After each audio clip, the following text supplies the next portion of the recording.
الحمد لله نحمده ونستعينه ونستغفره ونؤمن به ونتوكل عليه ونعوذ بالله من شرور أنفسنا ومن سيئات أعمالنا من يهده الله فلا مضل له ومن يضلله فلا هادي له ونشهد أن لا إله إلا الله وحده لا شريك له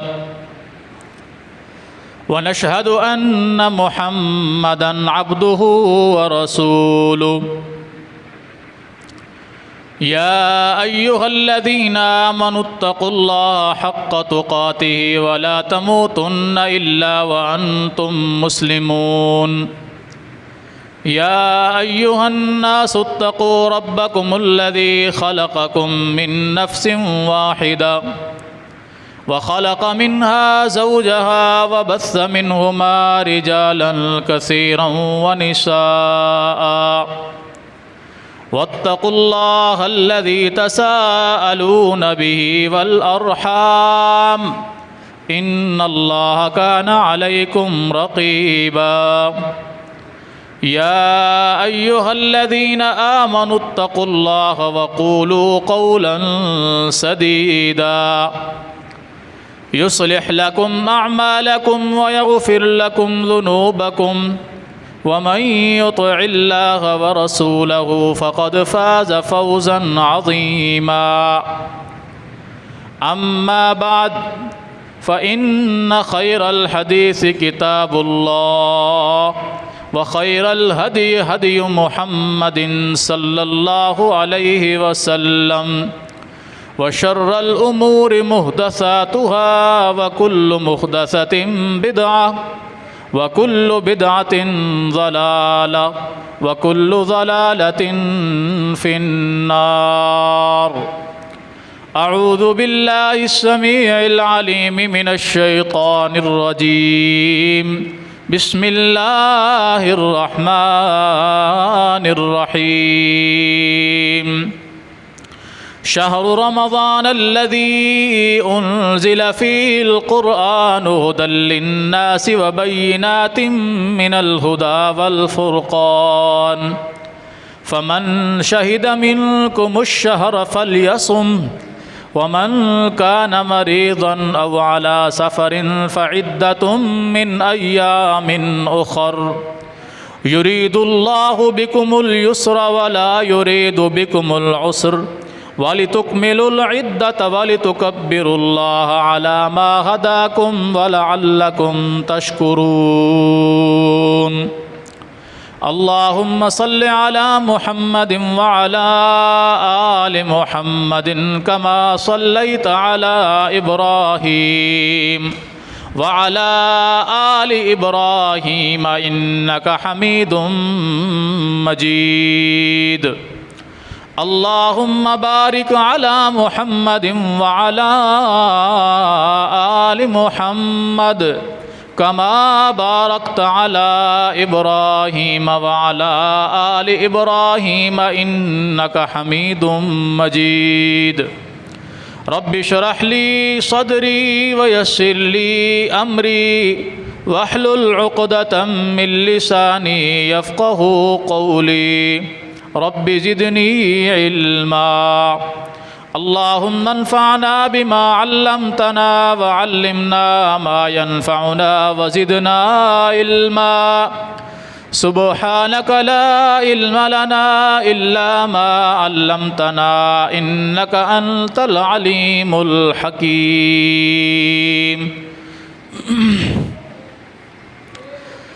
ہر قسم کی حمد و ثنا اللہ جل جلالہ کے لیے، بے شمار بے حد و حساب درود و سلام ہوں امام الانبیاء سید الانبیاء جناب محمد الرسول اللہ صلی اللہ علیہ وآلہ وصحبہ وسلم کے ذات گرامی پر۔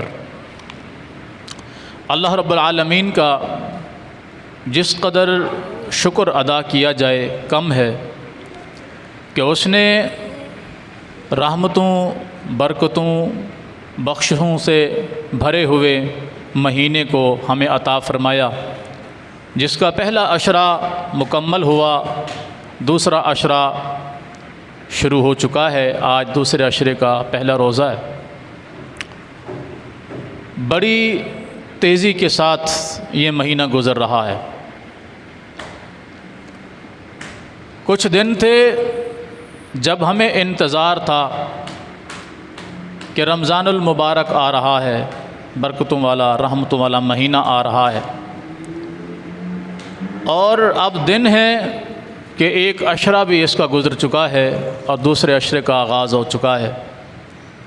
کچھ ہی دن گزریں گے یہ عشرہ بھی مکمل ہو جائے گا، اگلے جمعے میں یہ عشرہ تقریباً مکمل ہونے والا ہوگا۔ بھائیو، دوستو، عزیزو، غور و فکر کرنا چاہیے ہم میں سے ہر بندے کو کہ اب تک جتنا رمضان المبارک گزر چکا ہے، اس میں ہم نے کتنا ایک فائدہ اٹھایا ہے۔ اس سے بڑے ہی خوش نصیب لوگ ہیں وہ جنہوں نے اس ماہ مقدس کو پایا اور وہ اس کے اندر اپنی آخرت کی تیاری میں پیش قدم رہے ہیں یا پیش قدم ہیں، اور مزید وہ کوششوں میں لگے ہوئے ہیں کہ اس ماہ مقدس سے فائدہ اٹھا لیا جائے، اپنی آخرت کا سامان اکٹھا کر لیا جائے۔ اور بڑے ہی بد نصیب ہیں وہ لوگ جنہوں نے اس ماہ مقدس کو پا لیا مگر اب تک اس سے وہ کوئی فائدہ حاصل نہ کر سکے۔ یہ دن ان کے لیے بھی اتنے ہی ٹائم ٹیبل کے مطابق ہیں جو اس کے روزے رکھ رہے ہیں، اور ان کے لیے بھی اتنے ہی ٹائم ٹیبل کے مطابق ہیں جو روزے نہیں رکھ رہے۔ فرق صرف اور صرف یہ ہے جو روزے رکھ رہے ہیں وہ اپنی آخرت بنا رہے ہیں، جو نہیں رکھ رہے وہ محروم رہ رہے ہیں۔ اتے کم بند کر دے والی نماز تو بات کر گنا۔ اس لیے ہر انسان کو چاہیے کہ وہ ضرور غور و فکر کرے۔ اللہ تعالیٰ سورہ حشر میں ارشاد فرماتا ہے، یا ایھا الذین آمنوا اتقوا اللہ ولتنظر نفس ما قدمت لغد۔ اے ایمان والو، تم میں سے ہر بندہ اللہ سے ڈرے اور اسے چاہیے کہ وہ دیکھے اس نے اپنے کل کے لیے آج کیا بھیجا ہے۔ بے شک اللہ تعالیٰ تمہارے اعمال سے باخبر ہے، یعنی تمہارا کوئی عمل اللہ تعالیٰ سے پوشیدہ نہیں ہے۔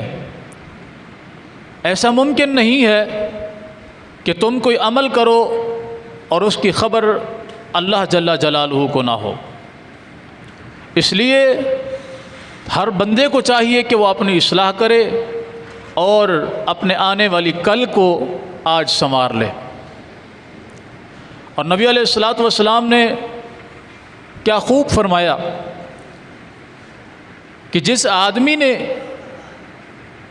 روزے کی نیت رکھتے ہوئے، ثواب کی نیت رکھتے ہوئے، ایمان کی حالت میں اس ماہ مقدس کا روزہ رکھا، اللہ اس کے گزشتہ تمام گناہوں کو معاف فرما دے گا۔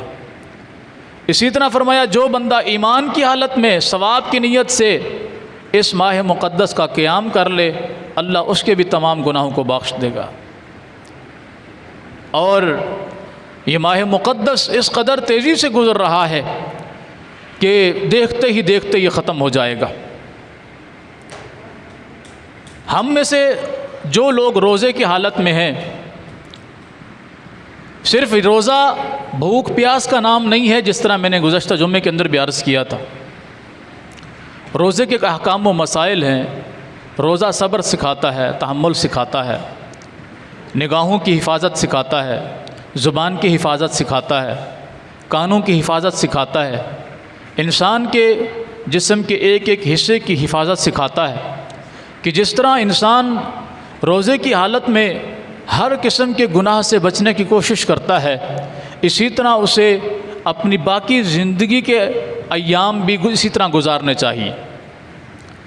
ہمارے ہاں پاکستان کے اندر شاید روزہ اس بات کا نام ہے کہ صبح سے لے کے شام تک انسان بھوکا پیاسا رہے، بس باقی کاروبار کے اندر وہ جیسے چل رہا ہے چلتا رہے، جس طرح وہ کاروبار کے اندر دو نمبریاں کرتا ہے، ملاوٹ کرتا ہے، دھوکہ دھڑی کرتا ہے، یا کوئی آدمی سود پہ کاروبار کرتا ہے، یا کوئی آدمی رشوت کا کام کرتا ہے، وہ روزہ بھی رکھے ہوئے ہے اور یہ سارے کام بھی جاری رکھے ہوئے ہے۔ وہ ایسے ہی ہے کہ ہم نے حافظ سے بگاڑی ہے نہ شیطان سے کبھی، دن کو مسجد میں رہتا ہوں، رات کو میں خانہ میں۔ اللہ کے ساتھ بھی یارانہ ہے اور شیطان کے ساتھ بھی مکمل جو ہے دل جمی کے ساتھ اس کے ساتھ پارٹنرشپ جاری ہے۔ تو ایسے انسان کو سوچنا چاہیے کہ بھلا اس انسان نے اللہ کے سامنے پیش ہو کر اپنے روزوں، اپنے رمضان، اپنے قیام کا کیا جواب دینا ہے۔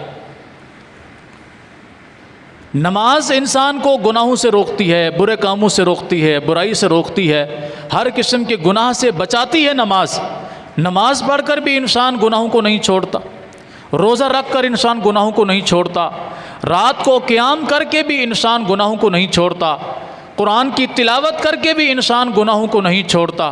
تو پھر اس نے کیا پایا ہے اللہ سے، سوائے ایسے کہ جیسے جانور کا منہ باندھ دیا جائے صبح سے لے کے شام تک تاکہ یہ کچھ نہ کھا سکے، کچھ نہ پی سکے۔ اس انسان نے بھی اپنے ساتھ یہی کچھ کیا ہوا ہے۔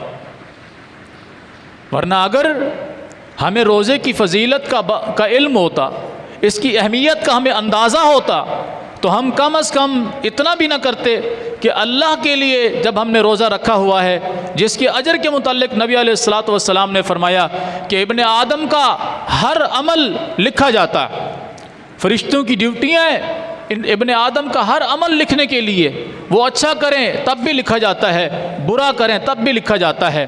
ان اچھائیوں کے اندر جو بھی انسان اچھائی کرے گا اس کا کتنا اجر بنتا ہے، فرشتوں کو حکم دیا گیا کہ لکھو۔ لیکن روزہ ان نیک اعمال میں سے وہ واحد عمل ہے کہ جس کے متعلق یا روزہ دار جانتا ہے وہ کتنا روزے کے اندر ہے، یا اس کا رب رحمان جانتا ہے کہ میرا بندہ کتنا روزے کے اندر ہے۔ کیونکہ میں عرض کر چکا ہوں، صرف بھوک پیاس کو برداشت کرنے کا نام روزہ نہیں ہے، روزہ رکھ کر وہ تمام اعمال چھوڑنے ہیں جن کا اللہ نے چھوڑنے کا حکم دیا ہے۔ روزہ رکھ کر ہم حلال چیزوں کو چھوڑ دیتے ہیں، پانی حلال ہے کہ نہیں، کھانا حلال ہے کہ نہیں، ان حلال چیزوں کو ہم نے اللہ کا حکم مان کے چھوڑ دیا ہوا ہے، لیکن حرام کاموں کو ہم اللہ کا حکم مان کر نہیں چھوڑتے۔ تو جس طرح انسان کا روزہ ہے وہ اپنے روزے کے متعلق بہتر جانتا ہے کہ روزے کی حالت میں وہ کس قدر ایمانداری سے کام لے رہا ہے، کتنا وہ اپنے عمل کے اندر مخلص ہے، اور اس نے اپنے روزے کو کتنا محفوظ رکھا ہوا ہے۔ جب یہ اپنے روزے کو جانتا ہے اور اس کا رب رحمان اس سے بھی زیادہ بہتر جانتا ہے تو فرمایا الصوم لی وانا اجزی بہ، روزہ اس انسان نے میرے لیے رکھا، اس کا اجر بھی میں خود دوں گا۔ اب یہ ہمارے اوپر ڈیپینڈ کرتا ہے کہ ہم اللہ سے کتنا اجر حاصل کر سکتے۔ کیا ایسا تو نہیں ہے کہ سارا دن ہم بھوک پیاس برداشت کریں اور آخرت میں ہمیں سوائے بھوک پیاس کے ہمارے روزے کے اندر کچھ بھی نظر نہ آئے؟ اگر ایسا ہے تو یقیناً یہ بڑے خسارے کا سودا ہے، اور اگر ایسا نہیں ہے بلکہ ہم نے اپنے روزے کی حفاظت کی ہوئی ہے تو یہ روزہ انشاءاللہ ہماری کامیابی کی ضمانت بنے گا، بشرطے کہ ہم میں سے ہر انسان اپنے اندر اخلاص پیدا کرے۔ کوئی بھی عمل اخلاص کے بغیر قبول نہیں ہوتا۔ جب تک انسان کی نیت خالص نہ ہو اس وقت تک اس انسان کا عمل ریاکاری کے اندر شمار ہوتا ہے۔ اگر میں نے روزہ رکھا ہوا ہے اللہ کی رضا کی خاطر اور اس کے تقاضوں کو پورا کر رہا ہوں تو یقیناً میں اپنے روزے کا اجر پاؤں گا۔ اگر میں نے روزہ رکھا ہوا ہے آپ لوگوں کو دکھانے کے لیے کہ لوگ دیکھیں کہ یہ روزہ دار ہے، روزے کی حالت میں کام کاج کرتا ہے، یہ ہے وہ ہے، اور لوگ میری تعریف کریں، تو پھر مجھے سوائے بھوک پیاس کے اور کچھ بھی نہیں ملنا۔ یہ ہم میں سے ہر بندہ اپنے اندر اس سوچ کو پیدا کرے کہ کہیں ایسا نہ ہو قیامت کے دن ہمارے روزوں کو ہمارے منہ پہ مار دیا جائے، کیونکہ روزوں کو ضائع کرنا ہے۔ انسان اگر روزہ رکھ کر اللہ کی نافرمانیوں کو نہیں چھوڑتا، یہ روزوں کو ضائع کر رہا ہے۔ اور اس ماہ مقدس میں قرآن کی تلاوت کثرت کے ساتھ کریں۔ رمضان کے ساتھ قرآن کا بڑا گہرا تعلق ہے، بڑا گہرا تعلق، اتنا گہرا تعلق کہ اللہ نے اس ماہ مقدس کے اندر پورے قرآن کریم کو آسمان دنیا پر نازل فرمایا، لوح محفوظ سے اس کو نازل فرما دیا، پھر بقدر ضرورت جیسے جیسے ضرورت پڑتی گئی یہ قرآن کریم نبی علیہ الصلاۃ والسلام کے قلب اطہر پر اتارا گیا۔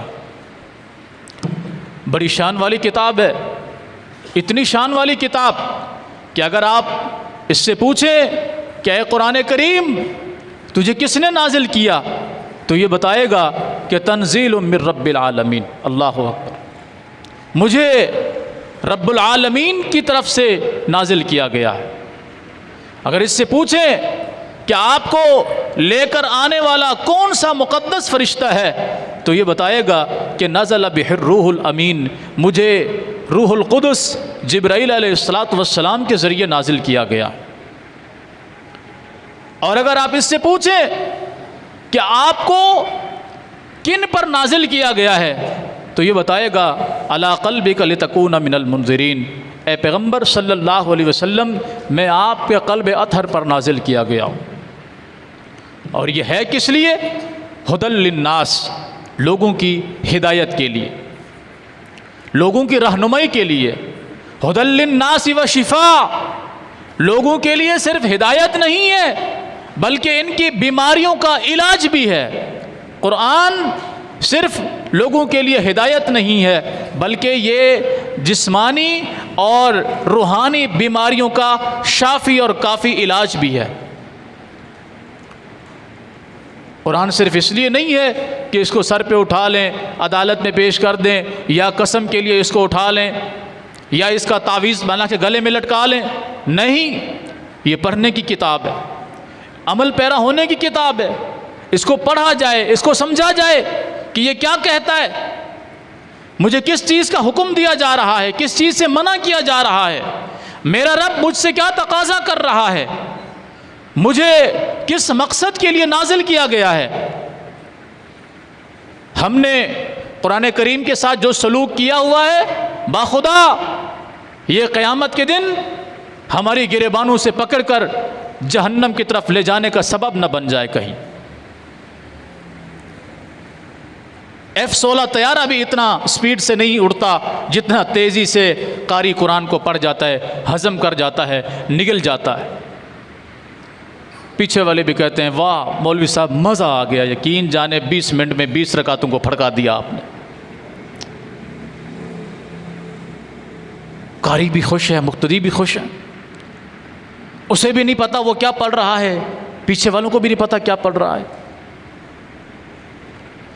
اس کو پڑھنے کے لیے بھیجا گیا ہے، سمجھنے کے لیے بھیجا گیا ہے، اس پر عمل کرنے کے لیے بھیجا گیا ہے اس کتاب کو۔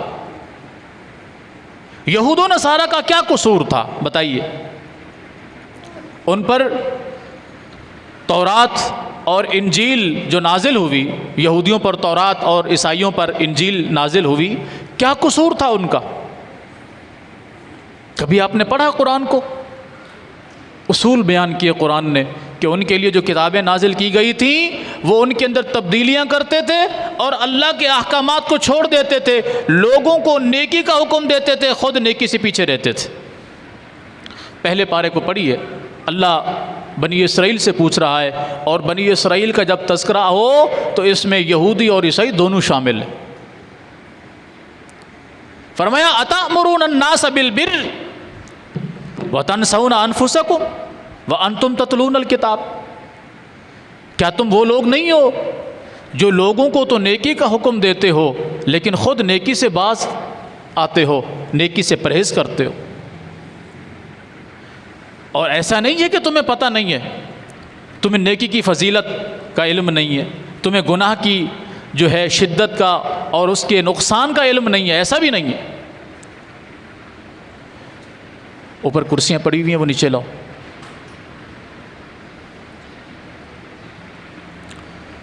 سب کچھ معلوم ہے۔ وَأَنْتُمْ تَتْلُونَ الْكِتَابَ، تم کتاب کی تلاوت کرتے ہو، تم قرآن، تم تورات کو، انجیل کو پڑھتے ہو، پڑھنے کے باوجود تمہارا رویہ اس کے ساتھ یہ ہے کہ تم نے اسے پس پشت ڈالا ہوا ہے۔ آج یہی کام امت مسلمہ کر رہی ہے۔ ان لوگوں نے یہ کام کیے، اللہ نے ان پر پھٹکار نازل فرمائی، انہیں ذلیل و رسوا کر دیا، کسی کو مغضوب کہا، کسی کو ضالین کہا۔ ضالین نصارہ ہیں کہ جن کو گمراہ کر دیا گیا، مغضوب یہودی ہیں جن پر اللہ کا غضب نازل ہوا۔ تو ہم کس کو زمرے کے اندر ہیں؟ قرآن کریم ہمارے پاس ہے، محمد الرسول اللہ صلی اللہ علیہ وسلم کا فرمان ذیشان ہمارے پاس موجود ہے، ہم اس پر عمل پیرا نہیں ہوتے۔ ہم لوگوں کو نیکی کی دعوت دیتے ہیں، خود نیکی نہیں کرتے، لوگوں کو برائی سے منع کرتے ہیں، خود اسی برائی کے اندر ملوث ہوتے ہیں۔ تو مجھے بتائیے، یہود و نصارہ کے درمیان اور امت مسلمہ کے درمیان کس چیز کا فرق ہے؟ جو کام وہ کرتے تھے وہی ہم کرتے۔ وہ بھی لوگوں کو نیکی کی دعوت دیتے تھے، ہم بھی دعوت دیتے ہیں۔ وہ خود نیکی نہیں کرتے تھے، ہم بھی نہیں کرتے۔ وہ لوگوں کو برائی سے منع کرتے تھے، ہم بھی برائی سے منع کرتے ہیں۔ وہ خود برائی سے باز نہیں آتے تھے، ہم بھی برائی سے باز نہیں آتے، بلکہ ہم ان سے 4 گنا آگے ہیں۔ انہوں نے اپنی کتابوں کے اندر تحریف کی، ہم نے تحریف تو نہیں کی مگر کسر بھی کوئی نہیں چھوڑی۔ اللہ قرآن کریم میں فرماتا ہے، شہر رمضان الذی انزل فیہ القرآن ھدی للناس وبینات من الھدی والفرقان۔ اللہ اکبر۔ یہ ماہ مقدس ہے جس میں قرآن کو نازل کیا گیا۔ کیوں؟ یہ لوگوں کے لیے ہدایت ہے، واضح دلیل ہے، حق اور باطل کے درمیان فرق کرنے کے لیے اس سے بہتر کوئی راستہ نہیں ہے۔ ہم نے کوئی کسر نہیں چھوڑی اس کے ساتھ ظلم کرنے کی۔ عدالتوں میں اٹھانا ہو تو اسے، قسم میں اٹھانا ہو تو اسے، وعدہ لینا ہو تو اسے۔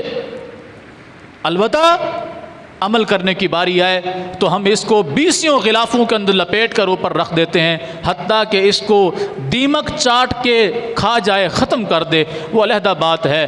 کبھی کبھار کوئی ایسا مسئلہ پیش آ جائے، اس کی ضرورت سر پہ اٹھانے کی آ جائے تو ٹھیک ہے، ورنہ ہمارے الماریوں میں، ہمارے گھروں میں قرآن کریم کو دیمک لگ چکی ہے، سالوں سال گزر گئے ہیں، ہم کلام قرآن حکیم کو، فرقان حمید کو اٹھاتے ہی نہیں، نہ بڑے نہ چھوٹے۔ ایک وقت ہوتا تھا کہ جب صبح فجر کی نماز کے بعد مائیں اپنے بچوں کو جگاتی تھیں فجر کے لیے، اور پھر ان کو اپنے ساتھ لے کر بیٹھتی تھیں قرآن کریم کی تلاوت کے لیے۔ بڑے بوڑھے مساجد میں نماز ادا کرتے تھے، بچوں کو ساتھ لے جاتے تھے، پھر نماز کے بعد خود بیٹھ کے تلاوت کرتے تھے، بچوں سے بھی قرآن کی تلاوت کرواتے تھے۔ گھروں کے اندر برکتیں تھیں، لوگ علماء سے مسائل پوچھتے تھے، اپنے اندر دینی آگاہی کو پیدا کرنے کے لیے دین سیکھتے تھے۔ اور آج ایسا ہے کہ ہمیں پرواہ نہیں ہے، صبح ہوتی ہے، شام ہوتی ہے، بس یوں ہی زندگی تمام ہوتی ہے۔ دن بھی ہمارا موبائل میں گزرتا ہے، رات بھی ہماری موبائل میں گزرتی ہے، رات گئے تک ہم جاگ رہے ہوتے ہیں، واٹس ایپ کو ہر 2 سیکنڈ بعد چیک کر رہے ہوتے ہیں کس کا کیا میسج آیا ہے، اس کو کیا رپلائی کرنا ہے۔ فیس بک، ٹویٹر، جتنی بھی ویب سائٹس ہیں، ہم ان پہ 24 گھنٹے آن لائن ہوں گے۔ کسی کا بھی آپ نمبر ڈائل کریں تو وہ بتا دے گا کتنی دیر پہلے یہ آن لائن تھا۔ کیا کبھی ہم نے یہ سوچا ہے کہ ہم قرآن کریم کے ساتھ آخری مرتبہ کب آن لائن ہوئے تھے؟ آخری مرتبہ ہمارا قرآن کریم کے ساتھ رابطہ کس دن ہوا تھا؟ تو اگر ہم اپنی ہسٹری کو چیک کرنا شروع کر دیں تو شاید سالوں گزر چکے ہوں گے کہ ہم قرآن کریم کے ساتھ ہمارا رابطہ ہوا تھا، اس کے بعد پھر کبھی نہیں ہوا۔ پھر مجھے بتائیے گھروں کے اندر برکتیں کیسے آ سکتی ہیں؟ اولاد نیک کیسے ہو سکتی ہے؟ بیٹی بیٹا اپنے ماں باپ کے فرما بردار کیسے ہو سکتے ہیں؟ جس قرآن نے لوگوں کے ساتھ حسن سلوک سکھانا تھا اس کو تو پڑھا نہیں، پڑھا بھی ہے تو قرآن کے اندر رمضان کے اندر بس قرآن کا ختم مکمل کرنے کے لیے کہ میں نے قرآن کریم کے 2 ختم کر لیے، میں نے 3 کر لیے، میں نے 5 کر لیے، میں نے 7 کر لیے. ساری زندگی پھر یہ قرآن کریم غلاف کے اندر بند پڑا رہے گا، کوئی اس کو نہیں اٹھائے گا. نہ میں نے سوچنا ہے نہ آپ نے سوچنا ہے کہ ہم اس کو پڑھیں، اس کو سمجھیں. اس کے اندر حقوق اللہ بھی بیان ہوئے ہیں، حقوق العباد بھی بیان ہوئے ہیں، ماں باپ کے حقوق بیان ہوئے ہیں، بہن بھائیوں کے حقوق بیان ہوئے ہیں، پڑوسیوں کے حقوق بیان ہوئے ہیں، مسافروں کے حقوق بیان ہوئے ہیں، یتیموں مسکینوں کے حقوق بیان ہوئے ہیں، بیواؤں کے حقوق بیان ہوئے ہیں، شوہر اور بیوی کے حقوق بیان ہوئے ہیں، سفر کے حقوق بیان ہوئے ہیں، حضر کے حقوق بیان ہوئے ہیں. شرک سے اللہ نے منع کیا ہے، توحید کا اللہ نے اعلان کیا ہے. ہم میں سے کس کو پتہ ہے؟ بس مولوی صاحب جمعہ والے دن خطبہ تھوڑا بہت سنا دیتے ہیں، اگر ہم ٹائم پہ آ جائیں تو پھر ٹائم دیکھتے رہتے ہیں، ٹائم ختم ہونے والے مولوی جان نہیں چھوڑ رہا. یا پھر ہم آتے ہی اتنے ٹائم پہ ہیں کہ جب مولوی صاحب کہے کہ چلے بھی جماعت کھڑی ہو رہی ہے اور ہم آ کر 2 ٹکرے مار کے چلے جاتے ہیں. اتنا ہم دین سیکھتے ہیں اور اتنا ہی ہمارا دین کے ساتھ تعلق ہے، اور یہ ایک تلخ حقیقت ہے. ورنہ براہ راست ہمارا نہ قرآن کے ساتھ کوئی تعلق ہے، نہ محمد مصطفیٰ صلی اللہ علیہ وسلم کے فرمان کے ساتھ کوئی تعلق ہے. کہنے کو ہم مسلمان بھی ہیں، ماں باپ بھی ہمارے مسلمان ہیں، دادا پردادا بھی مسلمان تھے، جدی پشتی نسلی ہم مسلمان، لیکن اللہ کی قسم پھر اللہ کی قسم ہم اصلی مسلمان نہیں، نسلی مسلمان. اگر اصلی مسلمان ہوتے تو ہمارا تعلق اللہ کے قرآن کے ساتھ ہوتا، محمد مصطفیٰ صلی اللہ علیہ وسلم کے فرمان کے ساتھ ہوتا. ہماری زندگی کے اوپر اسلام نظر آتا، ہمارے گھروں میں اسلام نظر آتا، ہمارے بچوں میں، ہماری عورتوں میں، ہماری بچیوں میں اسلام نظر آتا. اگر ہم اصلی مسلمان ہوتے. ہم نسلی مسلمان ہیں کہ باپ دادا خاندان والے سارے مسلمان تھے، پھر ہم تقسیم ہوئے، کوئی سنی، کوئی فلانا، کوئی ڈینگنا، کوئی ڈمکانا، یہ سارے نام بنے. بس ہم نسلی مسلمان ہیں، نام کے مسلمان ہیں. ہماری زندگیوں کے اندر نہ اسلام تھا، نہ ہے، نہ شاید ہوگا جو ہماری حالت ہے. ورنہ کیا، اللہ کی قسم کھا کر بتائیے، میں بھی اور آپ بھی، اگر ہمارا تعلق اس کلام حمید کے ساتھ ہوتا تو کیا ہم کبھی اس کو سمجھنے کی کوشش بھی نہ کرتے؟ اگر ہمارا تعلق اس کلام کریم کے ساتھ ہوتا ہم کبھی اس کو با ترجمہ پڑھنے کی کوشش نہ کرتے؟ کیا اس سے زکوٰۃ کے مسائل نہ پوچھتے؟ اس سے حج کے مسائل نہ پوچھتے؟ روزے کے مسائل نہ پوچھتے؟ حقوق اللہ اور حقوق العباد کے مسائل نہ پوچھتے؟ اس سے ہم نے ملا کے کندھے پہ رکھ کے بندوق چلانی ہے کہ یہ جنت میں جائے گا تو جنت ہمارے باپ کی بھی پکی ہے. اور مولوی بھی کہتا ہے ٹھیک ہے ہمارا دامن تھام لو، تم ہماری جیبیں بھرو، ہم جنت تمہارے نام پہ کر دیں گے جیسے میرے باپ کی جنت ہو.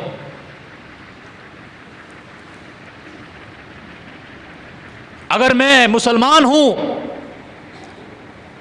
اور میں اللہ پر ایمان رکھتا ہوں، محمد مصطفیٰ صلی اللہ علیہ وسلم کو اپنا نبی مانتا ہوں، تو مجھے ضروری ہے کہ میں دین سیکھوں. صرف مولوی کے، مفتی کے، امام کے کہنے پر جنت میرے لیے نہیں ہے. عمل سے زندگی بنتی ہے. یہ جنت بھی جہنم بھی رہ خاکی اپنی فطرت پہ، نہ نوری ہے نہ ناری ہے. اگر انسان کی زندگی میں قرآن و سنت پر عمل نہیں ہے تو یہ ایک کھلے جانور کی طرح ہے کہ جس کو چاہو تو باندھ دو، چاہو تو اس کو چھوڑ دو. وہ چاہے تو اپنے مالک کے چارے میں منہ مار لے، چاہے تو کسی غیر کے چارے میں منہ مار لے. اور اگر انسان کی زندگی میں قرآن و سنت کا عمل دخل ہو تو یہ اپنی خوشی کو بھی اسلام کے مطابق کرے گا، اپنی غمی کو بھی اسلام کے مطابق کرے گا۔ ایسا ممکن نہیں ہے کہ ایک انسان دیندار ہو، دین پر عمل پیرا ہو اور پھر وہ اللہ کا مجرم ہو۔ ہم بحیثیت قوم اس قدر بے حس ہو چکے ہیں کہ ہمارا قرآن کریم کے ساتھ دور دور تک کوئی تعلق نہیں۔ بس جمعے والے دن بیان سن لیتے ہیں، یا کبھی کہیں مجلس کوئی محفل ہو وہاں بیان سن لیتے ہیں، ختم۔ ہم میں سے کتنے لوگ یہاں بیٹھے ہوئے ہیں جن کو صحیح طریقے سے اب تک واش روم میں جانا بھی نہیں آتا؟ یہاں جتنے لوگ بیٹھے، چند ایک کے علاوہ کسی کو آج تک یہ پتہ نہیں ہے کہ واش روم میں جاتے وقت پہلے دایاں پاؤں رکھنا ہے یا بایاں پاؤں رکھنا ہے، کیا پڑھنا ہے واش روم میں جانے سے پہلے، نکلتے وقت پہلے کون سا پاؤں باہر نکالنا ہے، کیا پڑھنا ہے واش روم سے نکلتے وقت۔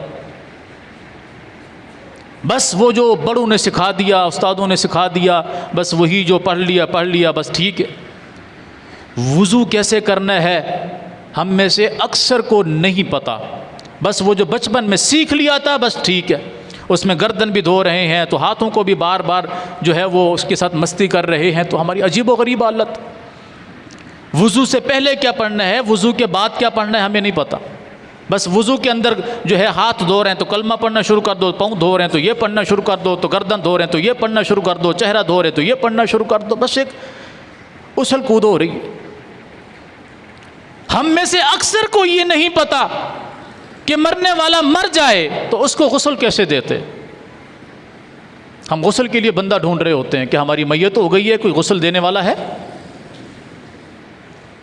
ہم میں سے اکثر کو یہ نہیں پتا کہ اگر شوہر فوت ہو جائے بیوی اس کو دیکھ سکتی ہے، اس کو غسل دے سکتی ہے کہ نہیں۔ ہمیں مولویوں نے آج تک اتنا سمجھایا ہے کہ خبردار اب عورت اس کا منہ بھی نہیں دیکھ سکتی۔ ہم میں سے اکثر کو یہ نہیں پتا بیوی فوت ہو جائے تو شوہر کے لیے اس پر کتنا حق باقی ہے۔ بس مولویوں نے سمجھا دیا ہے بیوی مر گئی، اب تیری جان چھوٹ گئی ہے، تو اس کے جنازے کو ہاتھ بھی نہیں لگا سکتا، یہ جب تک زندہ تھی اس کی تھی، مری ہے تو دوسروں کی ہو گئی۔ اور ہم نے بھی کبھی جرت نہیں کی کسی مولوی سے، کسی عالم سے پوچھ لیں حضرت مجھے کوئی دین کے بارے میں سمجھا دیں۔ کیوں؟ میں سمجھتا ہوں مجھے میری روٹی روزی کی فکر ہے، میں اپنے بچوں کی روزی روٹی پوری کروں یا دین سیکھوں۔ مجھے میری روزی روٹی کی فکر ہے، کیا میں نے اپنے بچوں میں سے بھی کسی کو دین کے بارے میں وقف کیا ہے کہ چلیں وہ دین سیکھ لیں، جب وہ واپس آئیں گھر میں جو وہ سیکھ کر آئیں مجھے بھی سکھا دیا کریں، مجھے بھی سمجھا دیا کریں۔ صحابہ کرام رضوان اللہ علیہم اجمعین پیدائشی طور پہ مسلمان نہیں تھے۔ نبی علیہ الصلوۃ والسلام نے جب نبوت کا اعلان کیا تو صحابہ کی مختلف عمریں تھیں، جس کو جس عمر میں دعوت ملی اس نے اسی عمر میں دعوت کو قبول کیا۔ اللہ اکبر۔ صدیق اکبر رضی اللہ تعالی عنہ نبی علیہ الصلوۃ والسلام سے 2.25 سال چھوٹے ہیں، تقریباً 38 سال کی عمر ہے سیدنا صدیق اکبر رضی اللہ تعالی عنہ کی جب اسلام کے اندر داخل ہوئے۔ سیدنا علی المرتضیٰ رضی اللہ تعالی عنہ کی عمر نبی علیہ الصلوۃ والسلام سے کم از کم 32 سے 34 سال کم عمر ہے۔ عمر فاروق رضی اللہ تعالی عنہ نبی علیہ الصلوۃ والسلام سے کم و بیش 12.5 سال چھوٹے ہیں۔ تقریباً کب جا کر اسلام قبول کیا؟ اس عمر میں اسلام قبول کیا، اور پھر یہ نہیں کہ اپنی روزی روٹی کو چھوڑ دیا بس صرف دین کی خاطر، نہیں، دین بھی سیکھا، اپنی دنیا کے اندر بھی توجہ کرتے رہے۔ بعض صحابہ تو اس طرح کرتے تھے کہ انہوں نے اپنے باریاں مقرر کر لی تھیں کہ تم ایک دن رسول اللہ صلی اللہ علیہ وسلم کی مجلس میں جاؤ گے، دین سیکھو گے، میں روزگار کی تلاش میں جاؤں گا، شام کو جو کچھ میں کما کر لاؤں گا آدھا تمہارا ہوگا آدھا میرا ہوگا، تم جو دین رسول اللہ صلی اللہ علیہ وسلم سے سیکھ کر آؤ گے مجھے بتاؤ گے۔ اگلے دن تم روزگار کی تلاش میں نکلو گے، میں محمد عربی صلی اللہ علیہ وسلم کی مجلس میں جاؤں گا، پیچھے پنکھے چلا دیں، جو تم کما کر لاؤ گے وہ آدو آد کریں گے، جو میں سیکھ کر آؤں گا وہ تمہیں بتاؤں گا۔ کیا کبھی ہم نے بھی یہ کوشش کی ہے کہ ہمارے دو بھائی ہیں، ایک بھائی روزگار کے لیے جائے، دوسرا مولوی صاحب سے جا کر دین سیکھے، اگلے دن وہ جائے اور یہ دین سیکھے؟ ہم کہتے ہیں گھر کے 20 افراد ہوں، 20 کے 20 افراد کی 2-2 لاکھ روپے تنخواہ بھی ہو، تب بھی ہمارے گھر کا گزارا نہیں چلتا۔ مولوی صاحب گھر کے حالات اس طرح ہوتے ہیں، آپ بھی عجیب ہیں، آپ کی روزی روٹی مسجد کے ساتھ جڑی ہوئی ہے، ہمیں مسجد تھوڑی کھلا رہی ہے، ہم نے تو خود محنت کرنی ہے اور کھانی ہے۔ اللہ، تانا پھر بھی کس کو دینا ہے؟ مولوی کو۔ جس نے آخرت سیدھی کرنے کی کوشش کی ہے وہی ہے نا کہ جوتا بھی تمہارا، سر بھی تمہارا، کوئی فکر نہیں ہے، نہ ہمیں فکر ہے نہ ہم اپنی اولاد کو سکھا رہے ہیں۔ اس مسجد سے باہر نکلیں، جمعے کے بعد دیکھیے گا یا شام کے ٹائم دیکھیے گا، بے شمار بچے 12 سال 14 سال 18 سال اس سے چھوٹی عمر کے بچے ٹک ٹک بجا رہے ہوں گے، کھیل رہے ہوں گے، گالم گلوچ کر رہے ہوں گے۔ محلے میں سے کسی کو فکر ہے کہ ہمارا بچہ کسی بھی مسجد میں ہم بھیج دیں، وہاں قاری صاحب کے پاس قرآن پڑھ لے؟ کیوں؟ ہم نے کون سا قرآن پڑھا ہے؟ ہمارے باپ نے ہمیں کون سا دین سکھایا تھا؟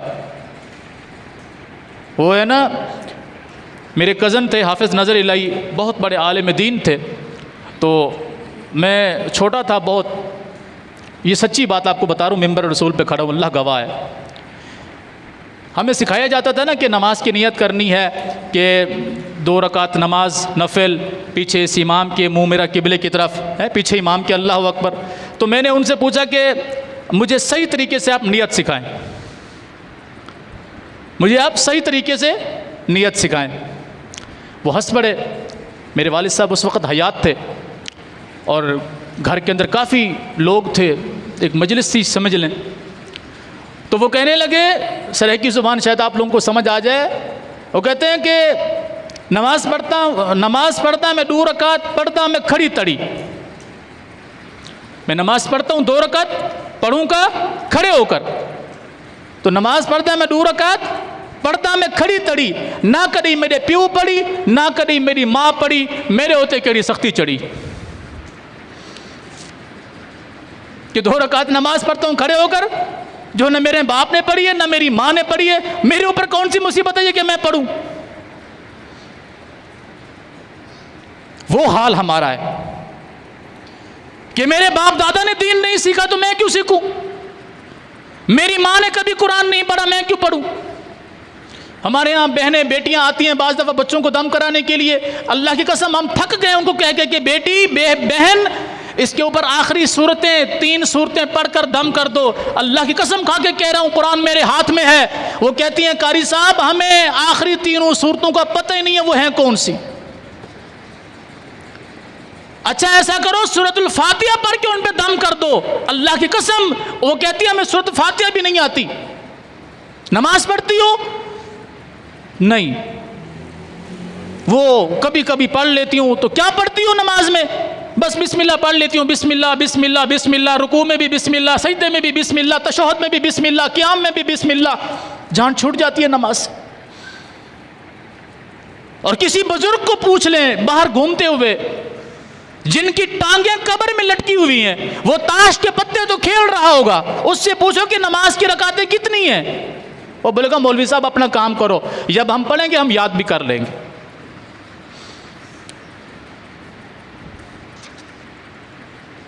ہنسنے کا مقام نہیں ہے، اللہ کی قسم افسوس کا مقام۔ پوچھو اس سے، اسے تاش کے ایک ایک پنے کے بارے میں پتہ ہے، یہ اکا ہے، یہ دکی ہے، یہ فلانا ہے، یہ کنجر ہے، یہ ڈھمکانا ہے، یہ خبیث ہے، سارے اس کو نام پتہ ہے۔ نہیں پتہ اس بندے کے بچے کو تو اللہ کے قرآن کا نہیں پتہ، محمد مصطفیٰ کے فرمان کا نہیں پتہ صلی اللہ علیہ وسلم۔ ہاتھوں میں دھاگے باندھے ہوئے ہوں گے، پاؤں میں گھنگرو پہنے ہوئے ہوں گے، ہاتھوں میں کڑے پہنے ہوئے ہوں گے، اور ہاتھوں سے لے کے پاؤں کو، گلوں میں، ہر طرح وہ جانور کی طرح بندھا ہوا ہوگا. کیوں؟ یہ فلانی بیماری کے لیے، یہ فلانی بیماری کے لیے ہے، یہ اس مرض کے لیے ہے، یہ اس مرض کے لیے ہے. کیوں؟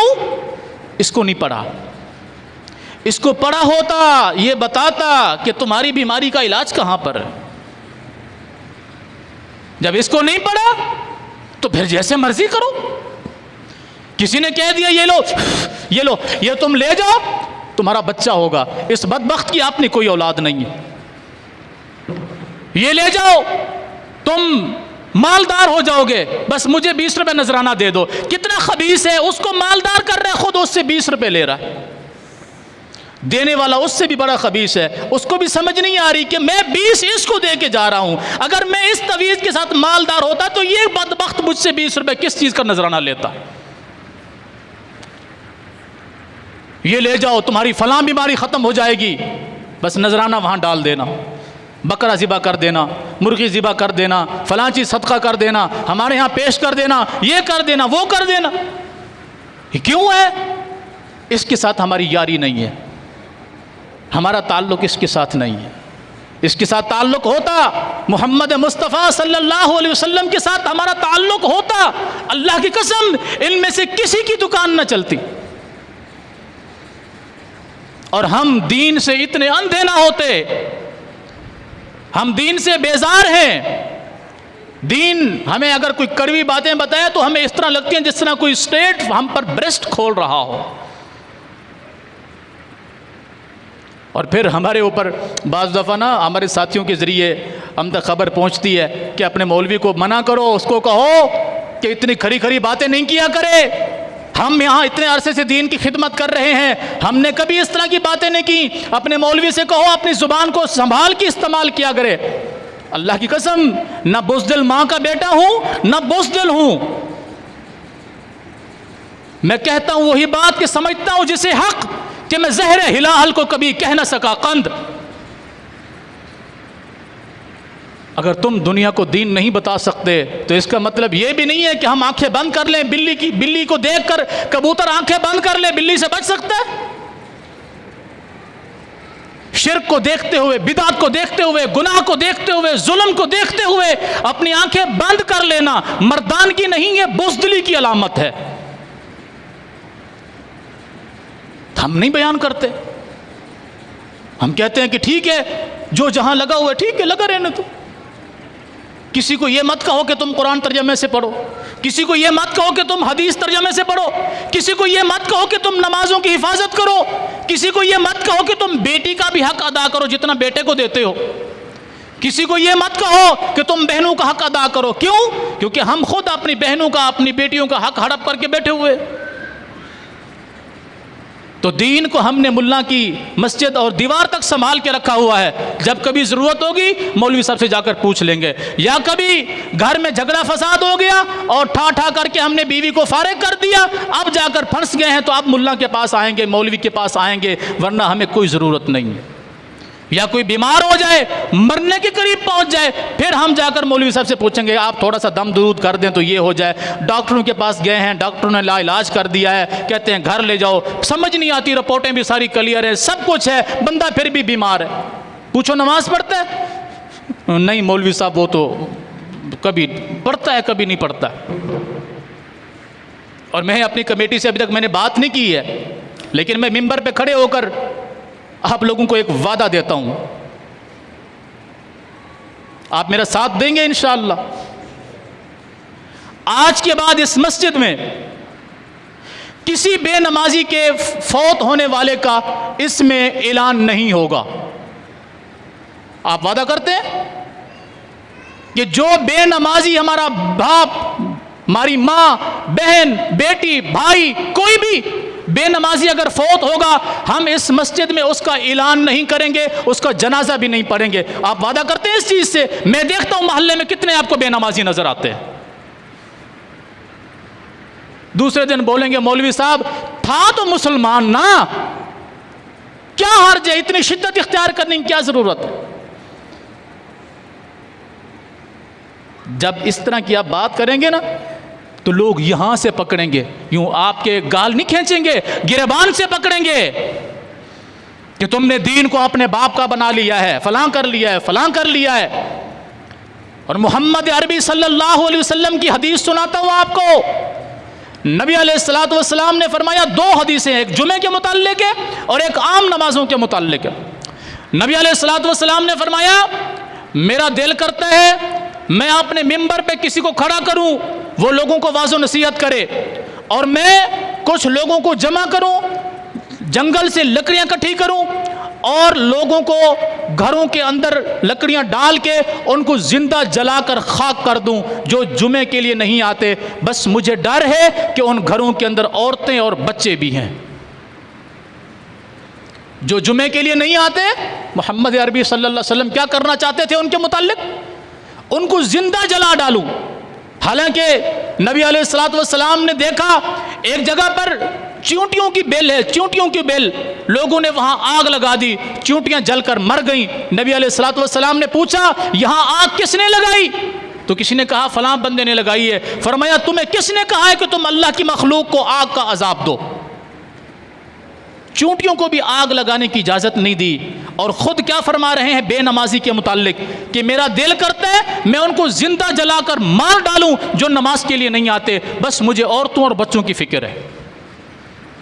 اور یہی حدیث، اسی طرح حدیث آپ کی عام نمازوں کے متعلق ہے کہ جو عام نمازوں میں مسجد کے اندر نماز پڑھنے نہیں آتے، میرا دل کرتا ہے میں ان کو زندہ جلا کر مار ڈالوں۔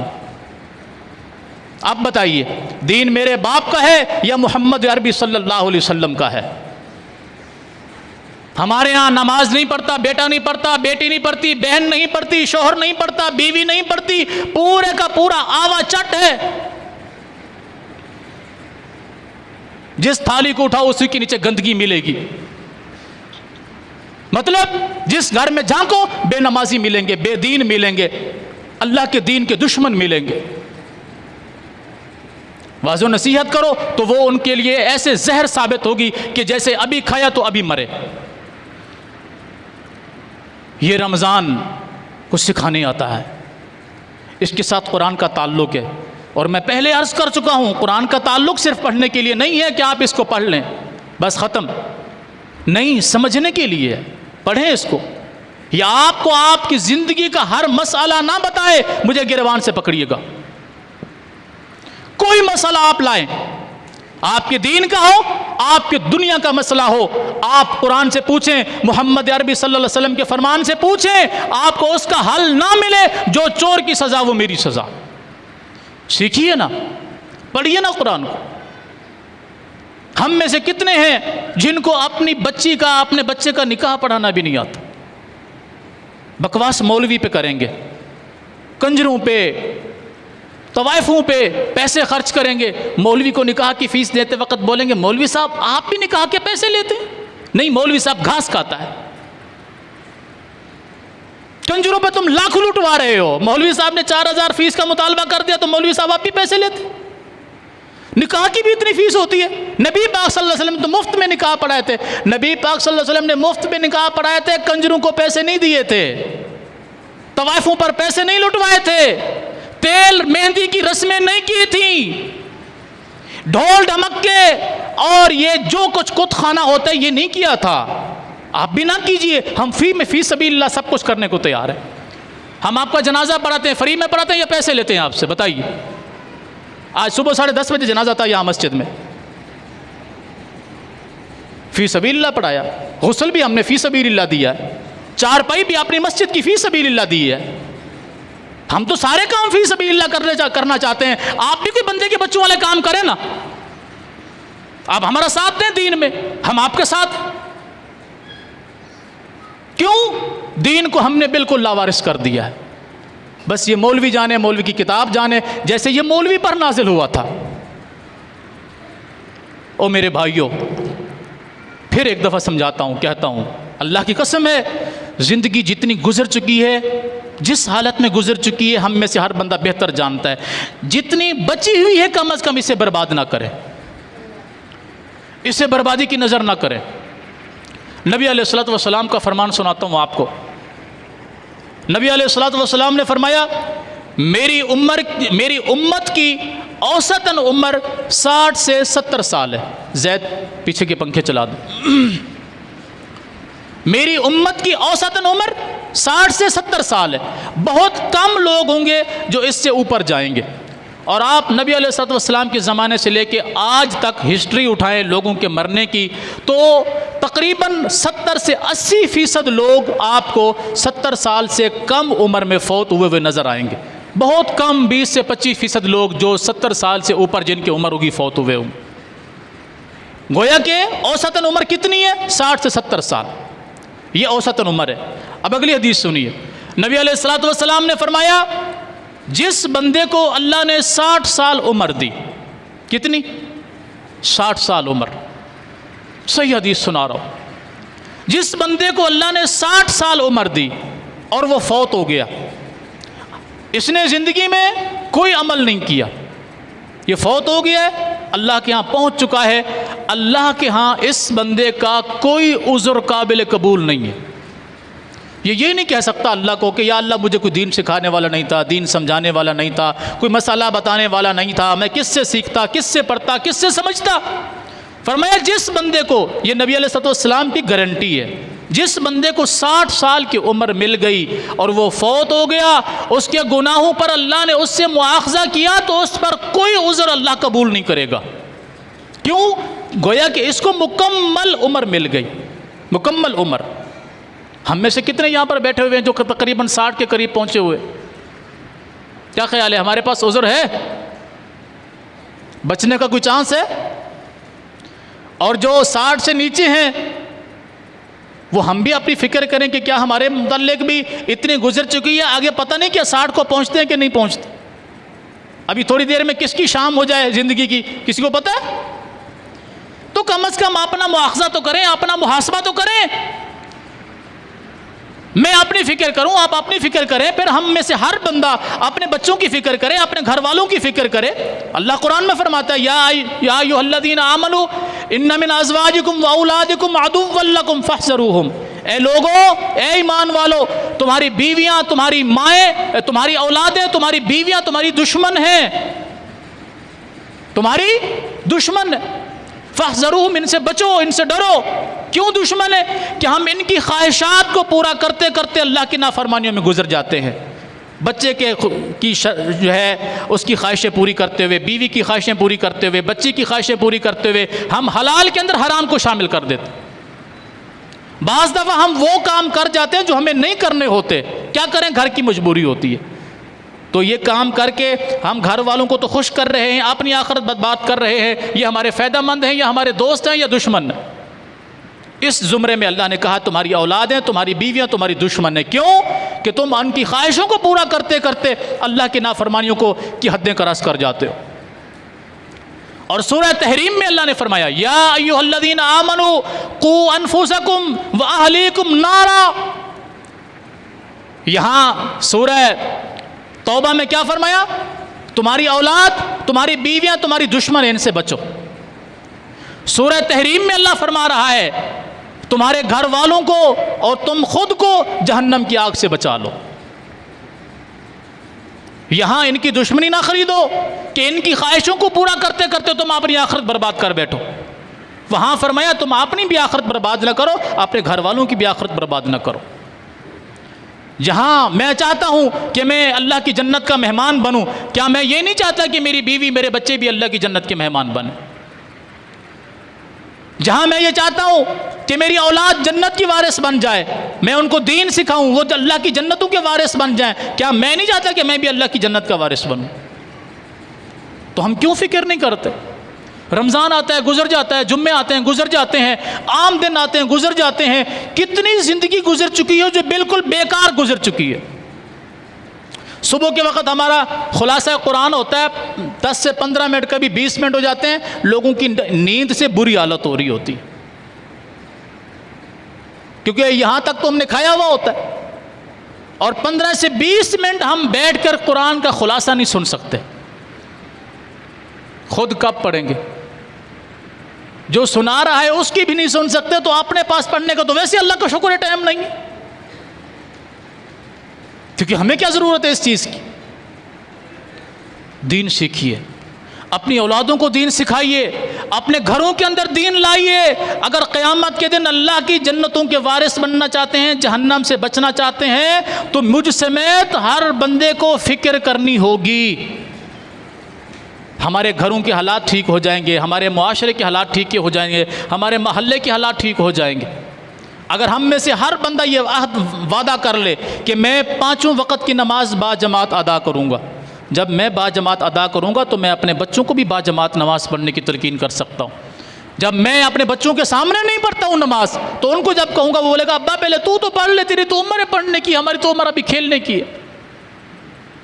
کیا خیال؟ بیوی بھی بولے گی کہ تم میرے سر کے تاج ہو سائیں پہلے تم پڑھ لو پھر میں بھی پڑھ لوں گی۔ اور اگر عورتیں با نماز جو ہے وہ نماز ادا کرتی ہیں، نمازی ہیں، وہ اپنے شوہروں پر سختی کریں نماز پڑھنے کی۔ کیا سختی کریں؟ کہ اگر اس کا شوہر نماز نہیں پڑھتا تو اس شوہر کا کوئی حق نہیں ہے اپنی بیوی پر کہ وہ اس کے ساتھ ملاقات کرے یا اس کے ہاتھ کا کھانا کھائے۔ کیوں؟ جو نماز پڑھتا ہے یہ مومن ہے، جو نہیں پڑھتا یہ دائرہ اسلام سے خارج ہے۔ یہ میرا فتویٰ نہیں ہے، محمد عربی صلی اللہ علیہ وسلم کا فتویٰ ہے۔ فرمایا ہمارے درمیان اور یہودیوں کے درمیان نماز کا فرق ہے۔ ہمارے درمیان اور یہودیوں کے درمیان کیا فرق کرنے والی ہے؟ نماز۔ وہ ہم نہیں پڑھتے، ڈنڈا ہمارا سر پہ ہوتا ہے، گھر کے اندر ہمارا حکم یوں چلتا ہے جیسے ہم وقت کے فرعون، شداد اور حمان جیسے وہ بھی ہمارے نوکر چاکر ہو۔ دین کے بارے میں ہمیں صفر ہے، دنیا کے بارے میں ہم بڑے ماہر ہیں۔ ایک بندہ اگر آپ کسی بندے سے کوئی مشورہ کر رہے ہیں، اس فن کے آپ کو 50 بندے وہاں بیٹھے ہوئے سارے ہی انجینئر نظر آئیں گے۔ اور دین کے بارے میں آپ کسی سے پوچھیں تو بولیں کہ مولوی صاحب ہم نے تو یہ مسئلہ پہلے کبھی نہیں سنا۔ تو بھائی آپ نے اب تک سنا کیا ہے؟ اب نہیں سنا تو اب تک کیا سنا؟ جب اب تک کچھ نہیں سنا تو اب بھی آپ نے کچھ نہیں سنا۔ آپ نے کچھ سنا نہیں ہے، میں نے کچھ سنایا نہیں ہے۔ اللہ اللہ خیر صلی۔ کیا خیال ہے؟ کوئی اپنے اندر تبدیلیاں پیدا کرنے کا پروگرام ہے کہ نہیں؟ انشاءاللہ یہ جتنی پبلک ہماری ابھی آئی ہے یہ کتنی باتوں سے محروم رہ گئی ہے۔ یہ ہماری سستی ہے۔ حالانکہ روزہ تھا، کوئی کام کاج بھی نہیں تھا، کوئی مصروفیت بھی نہیں تھی سوائے چند ایک لوگوں کے، پھر بھی ہماری جمعے کے اندر یہ حالت ہے آنے کی، تو باقی دنوں میں ہم کیا کرتے ہوں گے؟ اللہ تعالیٰ مجھے ہدایت دے، سب سے پہلے ہم سب کو ہدایت دے، ہمارے گھر والوں کو ہدایت دے، ہمیں، ہماری اولادوں کو، ہمارے گھر والوں کو اللہ نمازی بنا دے، ہماری نسلوں کو اللہ دیندار بنا دے، ہماری آنے والی نسلوں کو، ہماری موجودہ نسلوں کو اللہ دین کا داعی بنا دے۔ اللہ ہمیں ایسا بنا دے کہ ہم تجھے پسند آ جائیں۔ یا اللہ ہماری مغفرت فرما دے، ہمارے گناہوں کو معاف فرما دے، ہماری ٹوٹی پھوٹی عبادتوں کو قبول فرما لے۔ اقول قولی ھذا واستغفر اللہ لی ولکم ولسائر المسلمین وما توفیقی الا باللہ۔